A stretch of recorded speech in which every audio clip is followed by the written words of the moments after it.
Hello and welcome to today's lecture on spinal poisons. Strychnos, also known as cuchilla and poison nut. Other name is dog button because sometimes it is used to kill stray dogs. Strychnos is a genus of tropical woody plants, many of them trees. There are about 190 species. Several are important sources of drugs or poisons, as for example, Strychnos nux vomica. It is a source of strychnine. And if we talk about Strychnos toxifera, a native of South America, it is a source of curare.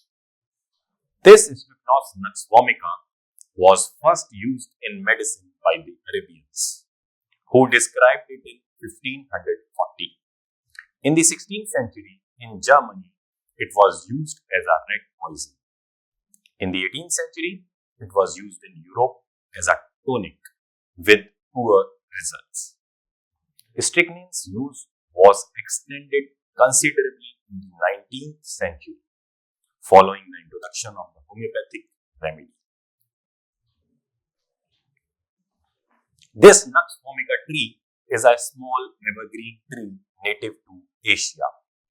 It has yellowish white tubular flowers which grow in terminal clusters. The leaves are ovate, growing to about 2 by 3.5 inch.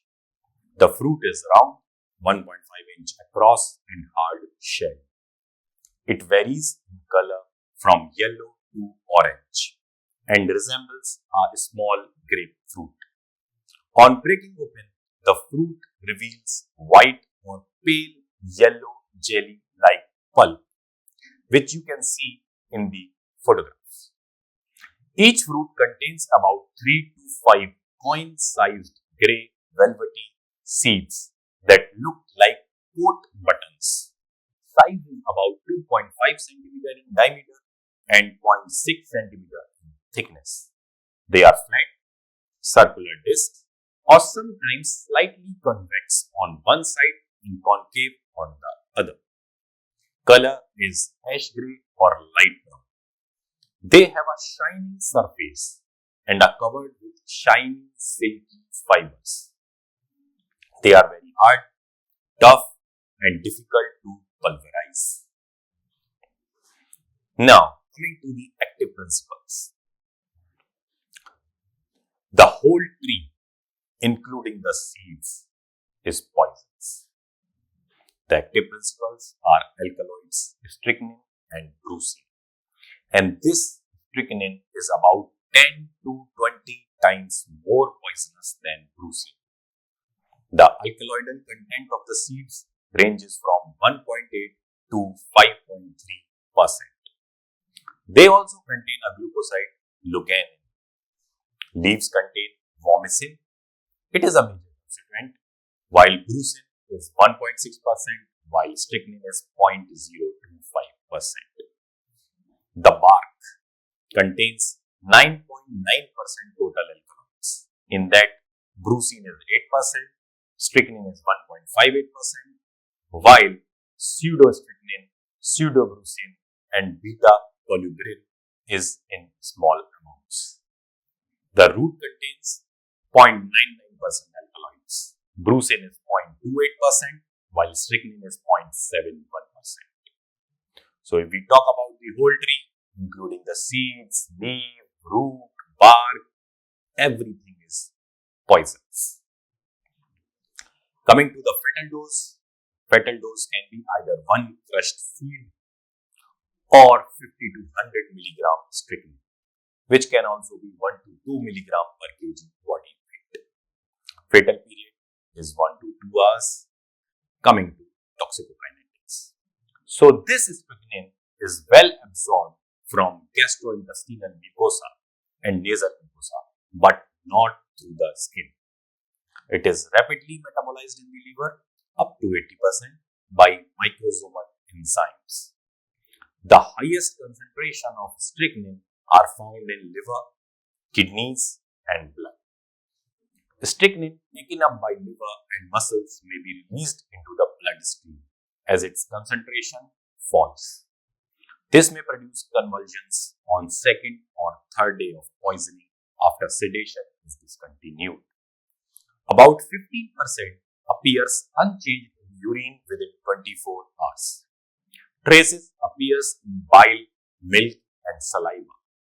Elimination half-life of strychnine is 10 hours. Mechanism of action. Strychnine antagonizes the inhibitory neurotransmitter amino acid glycine at postsynaptic receptors. So this strychnine mainly acts at the anterior horn cells of the spinal cord. By inhibiting this inhibitory neurotransmitter, it brings about excitations that are convulsions. Glycine receptors in higher brain centers such as substantia nigra, neostriatum and hippocampus are commonly insensitive to strychnine, and this is what it is explained. That's why strychnine symptoms are largely spinal in origin. Coming to clinical features, if seeds are swallowed uncrushed, the hard pericarp resists digestion and seeds are passed in feces without any poisonous symptoms. With crushed seeds, symptoms begin to appear within 15 to 30 minutes. Those symptoms will be bitter taste in mouth, sense of uneasiness, restlessness, fear and anxiety. There will be increased difficulty in breathing and swallowing. Muscle twitching and spasm of muscles followed by convulsions. So these convulsions will last for 30 seconds to 2 minutes and are precipitated by slightest stimuli such as sudden noise, a current of air or gentle touching of patient. The convulsions are first clonic but eventually becomes tonic. And in between the convulsions, the muscles are completely relaxed, and it is an important diagnostic feature of strychnine poisoning. Contraction of the muscles of face causes widening of the angle of the mouth, with creases appearing around eyelids. This condition is known as risus sardonicus, or also known as sardonic smile, due to grimacing that occurs due to muscle contraction of face. Now, the convulsions are more marked in anti-gravity muscles and body arches in hyperextension position and lies on hip and head. This position of body is known as opisthotonus, as you can see in picture A. It is the most common position. However, at times the body may bend forward and the condition is called as amprosthotonus, that is B. And lastly, pleurothotonus, that is picture C, if body bends sideways, that is lateral bend. But the most common position is A, that is opisthotonus. Coming to the complications. So, the complications will be hypoxia, hypothermia, cardiac arrest, rhabdomyolysis, metabolic acidosis, and acute renal failure. But the usual fatal event is respiratory failure consequent to spasm of respiratory muscles. Coming to the diagnosis part, it is divided into 4. That is, one is analytical tests, then physiological test, then Sonnenschein test, and Wenzel's test. First of all, analytical tests. So there will be 3 analytical tests. One is TLC, HPLC, and blood levels. So TLC, also known as thin layer chromatography, it gives reliable qualitative results in urine and gastric aspirate samples. If we talk about HPLC, it provides accurate qualitative data. Blood levels in the range of 0.1 to 0.3 mg per 100 ml are generally lethal. Now coming to physiological tests. Aqueous solution of suspected material is injected into the dorsal lymph sac of a frog, which produces tetanic convulsions in a few minutes, which depicts strychnine poisoning. Now, third, Sonnenschein test. To the suspected material, add 1 drop of sulfuric acid, and then cerosic oxide is stirred with a glass rod.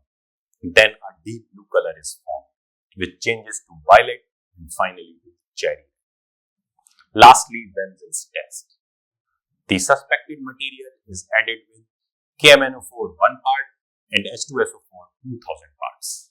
Then there will be a color reaction which predicts strychnine poisoning. Treatment. External stimuli should be reduced to the barest minimum.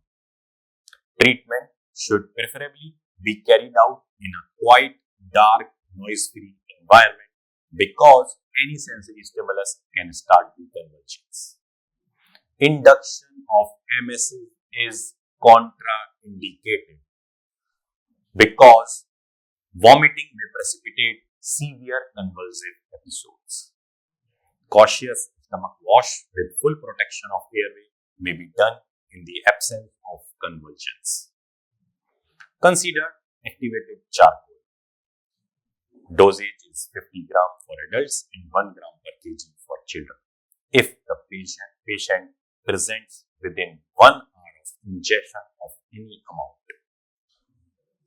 For convulsions, we have to treat the convulsions with IV diazepam, 10 to 20 milligram in adults, while the dosage in children is 0.1 to 0.3 milligram per kg of body weight. Other than diazepam, we can also give lorazepam. Dosage is 4 milligram in adults, 0.1 milligram per kg in children. Or we can also give nidazole.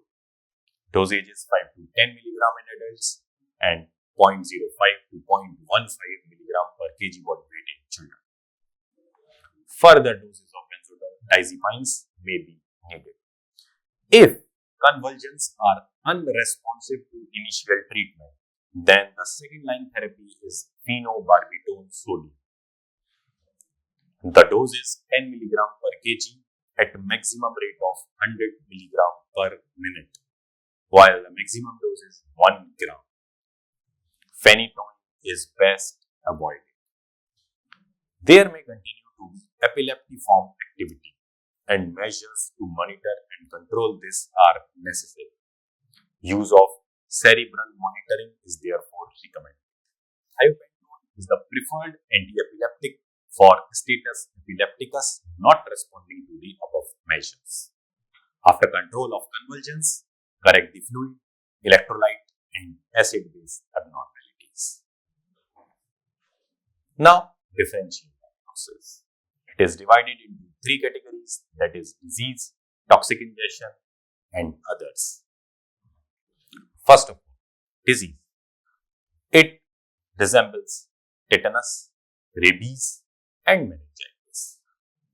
In case of toxic ingestion, it resembles cocaine intoxication, phenothiazines, phencyclidine, chlorinated hydrocarbons and isoniazid. Other than these, it also resembles hysteria. Now, coming to the differentiating features between strychnine poisoning and tetanus. If we talk about history, so in case of tetanus, there will be history of injury, while in case of strychnine poisoning, there will be history of poisoning. Strychnine poisoning is sudden in onset, while tetanus is gradual in onset. Lockjaw is a feature of tetanus, while it is absent in case of strychnine poisoning. If we talk about the convulsions, so in case of strychnine poisoning, convulsions will be first clonic, that eventually becomes tonic, while in case of tetanus, the convulsions will be tonic. If we talk about the muscles, it is relaxed in between the convulsions in strychnine poisoning, while in case of tetanus, they are stiff and not fully relaxed. We talk about the fatal period. In case of strychnine poisoning, it is 1 to 2 hours, while in case of tetanus, it is more than 24 hours. And lastly, the chemical analysis of blood and urine. In this case, in strychnine poisoning, strychnine will be detected, while in case of tetanus, it will not be detected. Now coming to cause of death. So the cause of death will be medullary hypoxia, spasm of diaphragm leading to respiratory arrest, fall of blood pH, and renal failure due to myoglobinuria. Now, postmortem clearances. So, there will be signs of asphyxia, rigor mortis will appear and disappear early, there will be postmortem callosity because of convulsions, there will be frothing at mouth, all the internal organs will be congested, including spinal. And this spinal cord's microscopy shows multiple hemorrhages in anterior and posterior horns with ring hemorrhages around the capillaries. Neurons may also show chromatolysis. And lastly, we talk about the muscles. It shows microscopic tears, which is due to violent convulsions. Now lastly, the medicolegal importance. It is used for homicide as it has a very strong bitter taste, thus usually given in alcohol to mask its taste. Suicide is rare. Accidental poisoning is more common. It can be due to administration by mistake, eating seeds by children, and medicinal preparation overdose. It can also be used as a kettle poison or arrow poison or as an aphrodisiac. It is also used as an adulterant in street drugs, example amphetamines, cocaine, and heroin. Thank you.